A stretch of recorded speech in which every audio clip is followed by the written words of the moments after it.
Director Dada Saheb Phalke. Welcome to the double S A channel. आज का हमारा टॉपिक है इंडिया की पहली फिल्म किसने बनाई थी।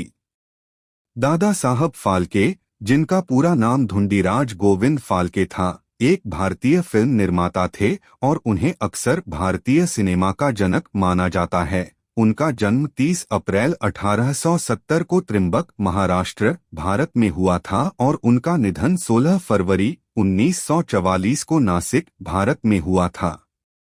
दादा साहब फाल्के भारतीय सिनेमा में एक प्रभावशाली व्यक्ति थे और उन्होंने देश में फिल्म उद्योग को आकार देने में महत्वपूर्ण भूमिका निभाई।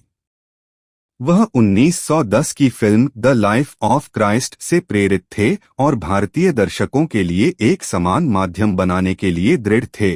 कई चुनौतियों का सामना करते हुए वह फिल्म निर्माण की कला सीखने के लिए लंदन गए और अपनी पहली फिल्म बनाने के लिए आवश्यक ज्ञान और उपकरणों के साथ भारत लौट आए। दादा साहब फाल्के, जिन्हें भारतीय सिनेमा के पिता के रूप में भी जाना जाता है, भारत के एक अग्रणी फिल्म निर्माता थे। उन्होंने भारतीय सिनेमा के शुरुआती वर्षों के दौरान कई फिल्मों का निर्देशन और निर्माण किया। यहाँ उनके कुछ उल्लेखनीय कार्यों की सूची दी गई है। 1913 में दादा साहब फाल्के ने अपनी पहली फिल्म राजा हरिश्चंद्र रिलीज की, जिसे पहली पूर्ण लंबाई वाली भारतीय फीचर फिल्म माना जाता है। यह फिल्म एक मूक श्वेतश्याम प्रोडक्शन थी और एक महत्वपूर्ण सफलता बन गई और यह भारतीय सिनेमा की शुरुआत का प्रतीक है। दादा साहब फाल्के ने कई और फिल्में बनाना जारी रखा। राजा हरिश्चंद्र 1913 की पहली फिल्म थी और इसके बाद की फिल्में यह है।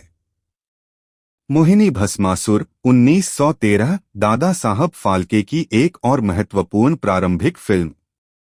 सत्यवान सावित्री 1914 फाल्के द्वारा बनाई गई प्रारंभिक पौराणिक फिल्मों में से एक।